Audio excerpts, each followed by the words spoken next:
Welcome to this brief introduction to mindfulness practice. So let's begin with a few questions. Have you ever had the experience of being introduced to someone and then almost instantly forgetting their name, or realizing suddenly that you've been running on automatic without much awareness of what you've been doing, whether it's driving a car or doing a chore? Or maybe you've even experienced snacking without paying attention to how long you've been snacking for. And surely there's been a time or times when you found yourself listening to someone with one ear while being caught up in what you'll say next. So chances are you've experienced many of these things. This is what is known as the nature of mind.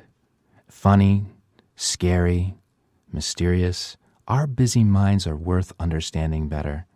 Nowadays it seems more difficult than ever to pay attention because we are bombarded with distractions from almost every angle, particularly with the advent of smartphones.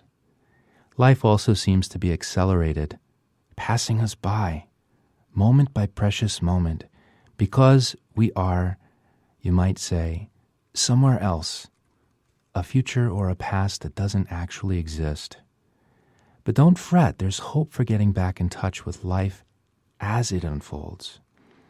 There happens to be a way of strengthening our ability to stay present to life just as it is, in the moment. There is a way to engage with now, right now. It is a formal practice that you can engage in both as a formal sitting practice, or standing, or movement, and also as practice that you can engage in during everyday life. This practice can strengthen your ability to recognize when you've been caught up in the future or the past, when you realize reality is occurring right now, and you really should be paying attention to the present moment, like driving a car in stop-and-go traffic, or handling a conflict you'd rather avoid, learning in the classroom, or something as sweet as kissing someone you love, as if for the first time, every time. So when we say, stop and smell the roses, we are really talking about mindfulness practice. And while countless approaches to practicing mindfulness have evolved over time, the central idea is the same. It is elegantly simple and yet really difficult to practice in modern life.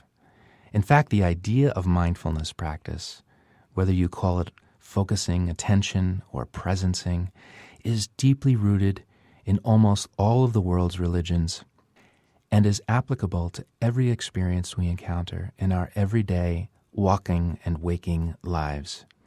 One of the more popular attributions of mindfulness practice is to the Buddha, someone who 2,500 years ago became very concerned about how and why people suffer. He turned inward, like a scientist, to pay attention to how our nature of mind contributes to our discontent, sadness, confusion, delusion, and even anger. The very word meditation often drums up images of incense, beads, and navel-gazing. For so many, it is a practice of being way out there, a hokey relic from the 60s, and something that just doesn't comport well with the demands of modern life. It also tends to evoke the idea that meditation is a device for achieving or striving toward relaxation by pushing all of our thoughts aside. Mindfulness practice is the furthest from these characterizations. You might say that Siddhartha Gautama, later known as the Buddha, was deeply interested in the inner workings of the mind. He examined these workings by turning his reflection inward on his own mind, and he moved far deeper into the mind than how our thoughts and feelings drive our behaviors. Through his own experimentations, he became fascinated with a space in the mind that is referred to as greater awareness, a place where we can access the present moment without getting swept away by anxieties about the future or worries about the past. Instead, his was a practice of sitting still with reality, just as it is, without our painting a picture, making sense of it, overthinking it, or buying into a story of who we are and why it isn't good enough, isn't deserving enough, or is incomplete. Fast forward a couple thousand years to a world that is globalized and working at a warp speed with technological advancement. Fortunately for us, on the shoulders of many giants in this discipline, someone has enjoyed great success in translating this ancient practice for modern times. Featured in Time magazine's article titled The Mindful Revolution, Jon Kabat-Zinn identified a gap in the healthcare system where no matter how much medicine attempted to cure or quell physical symptoms of pain, a greater suffering still remained, a subjective dimension of pain, where patients are often trapped in their own narratives of suffering. Jon Kabat-Zinn is an MIT-educated molecular biologist and professor emeritus of medicine and founder of the mindfulness-based stress reduction clinic at the University of Massachusetts Medical Center. Jon Kabat-Zinn offers a secular definition of mindfulness that has gained traction worldwide, aiding publications in empirical journals and application to almost all imaginable corners of society. Jon defines mindfulness practice as an awareness that emerges by paying attention on purpose to the present moment and without judgment, moment by moment by moment. To better understand mindfulness practice, we should probably break down this definition a bit. So paying attention on purpose, what does that mean? What it really means is that we set a firm intention to pay attention. And when the mind wanders off of our object of attention, remembering our intention in a loving and also firm way, and bringing our attention back to that object over and over and over again, and as best as you can, or what Jon Kabat-Zinn says, as if your life depends upon it. And where are we bringing that attention? We're bringing it to the present moment, which means right now. This moment, this very moment and series of moments as you listen to this recording, not the next moment or the moment that just passed, but this moment. One of the most popular ways of anchoring your attention to the present moment as it is observing your breathing as it unfolds in its full duration, breath by breath by breath. This is because the body takes care of breathing for us. We do not have to think in order to breathe, and in this way we can simply be with the breath in its full duration as it unfolds in the present moment.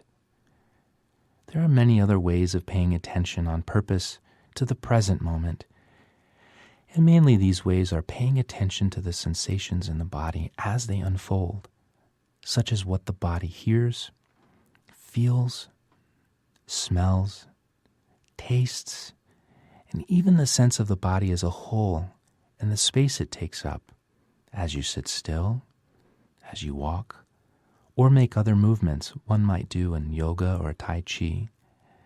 The present moment can also be experienced by getting in touch with your overall sense of well-being in the body. In other words, gateways to the present moment are accessible by getting back into our own skin, feeling alive again and again and again through our senses. And if we're getting in touch with the present moment, just as it is, that means we're doing it all without judgment. That means that mindfulness is not a practice of analyzing, conceptualizing, striving to get something and be upset when we don't, like being relaxed or wise. There's no doing whatsoever in mindfulness practice, just the firm intention of being with what is, outside of the stories you tell yourself, which are also judgments about your experience, by the way, or taking notes in your mind about mindfulness experience that you'll have to explore later, and doing this all moment by moment, which may be the most slippery aspect of this practice, because when we pay attention on purpose to the present moment without judgment, it means we are being all of these things in each and every moment, fully giving ourselves over to the moment as it is, and riding the waves of time, moment by moment by moment. The reason this can be tricky is our very nature of mind. We like to reflect. We like to make sense of things. We often get caught in thought, whether it's about the previous moment, as in, that was a really peaceful moment, and we can get caught in the future, like, gosh, I should do this more often. Already you've departed in a split second from this moment. Mindfulness practice is a discipline. If we think about how difficult it is to stay with the present moment when we are breathing, for instance, just consider how difficult it is to pay attention to more complex situations, like listening to someone else in the moment. So paying attention on purpose to the present moment and without judgment, moment by moment, is an amazingly complex process, but you might sum it all up as a practice of simply being. Just being. Nothing more and nothing less. We can talk about mindfulness until we're blue in the face, to understand it, to conceptualize it, and discover applications for it. But if you truly move beyond simply understanding to truly knowing what mindfulness practice is, your best chance of doing so is to stop talking and start being present. So if you'd like to, you might experiment with tasting mindfulness right now through a brief, guided breathing meditation.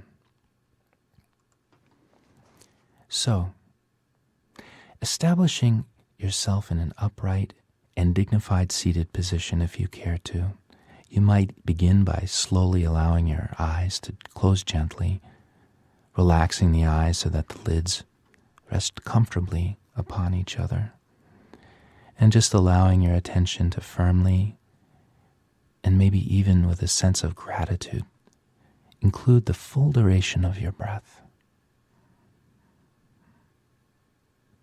Focusing in on the flowing, gentle process in which your body does the breathing for you, not pushing or pulling air in or out, but rather being with the breath, wherever that sensation is most alive for you.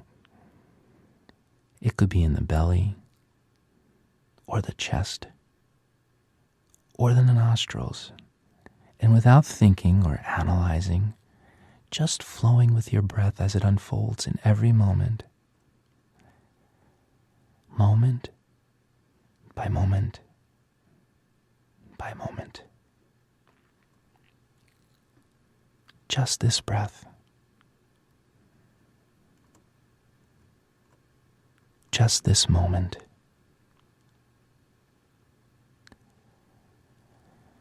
Just this breath. Just this moment.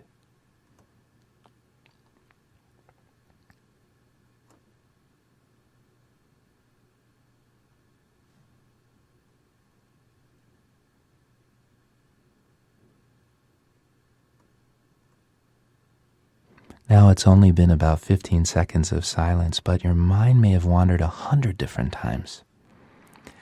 Or perhaps you were swept away from your breathing completely across this space. You may have noticed that when your mind wandered, you were hard on yourself, judgmental about your poor performance as a meditator. When this occurs, it's helpful to simply note where the mind has gone, remembering the definition of mindfulness practice, without judgment, just noting the thought or emotion, and then firmly and with great self-compassion, allowing the breath to re-enter your attention because it's already happening, and breathing. Just breathing. Moment by moment by moment.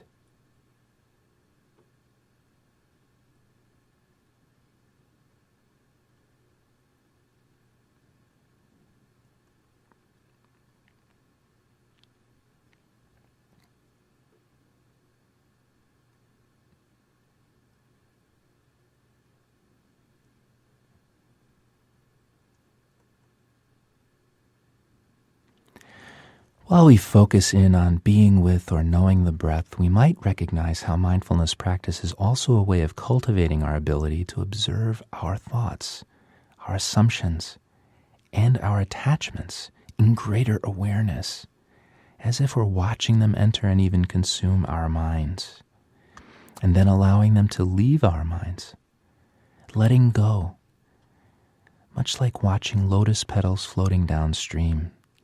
Rather than being part and parcel of the worries and anxieties we have, we can actually observe them at the banks of this crackling brook we call our stream of consciousness.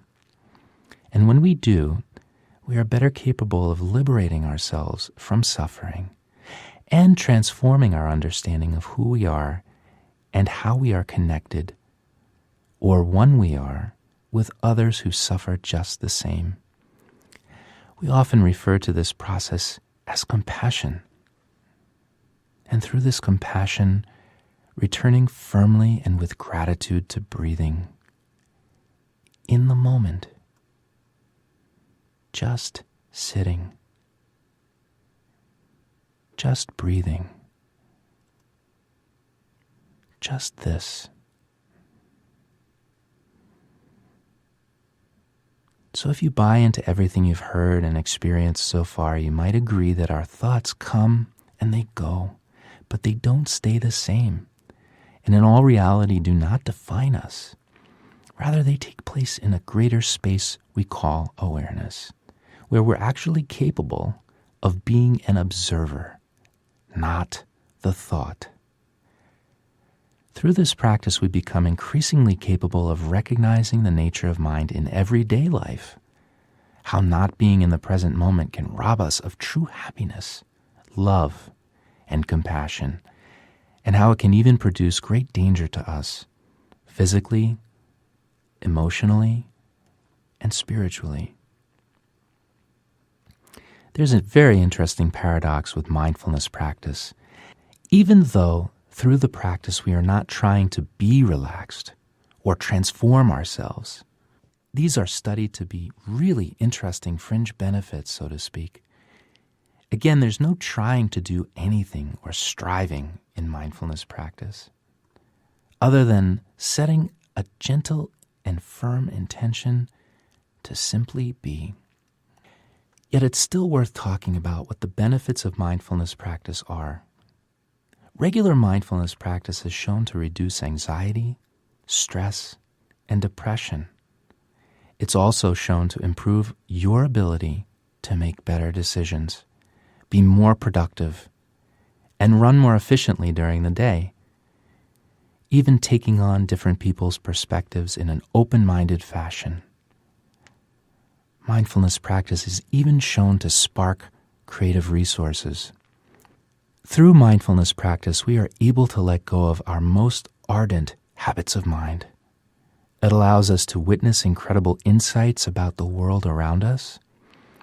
In fact, one of the most popular forms of mindfulness practice is known as insight meditation. There is no dearth of literature on the subject of mindfulness practice. A simple internet search will turn up a breathtaking number of authors' opinions, instructions, stories, you name it. And there's also no shortage of guided mindfulness meditations available. It is important that you find a practice that best allows you to enter your own inner experience and allows you to observe this experience from a greater place of awareness, gratitude, compassion, and well-being. In all honesty, mindfulness is something that doesn't require all of these things, even though they are enormously helpful in sculpting your ability.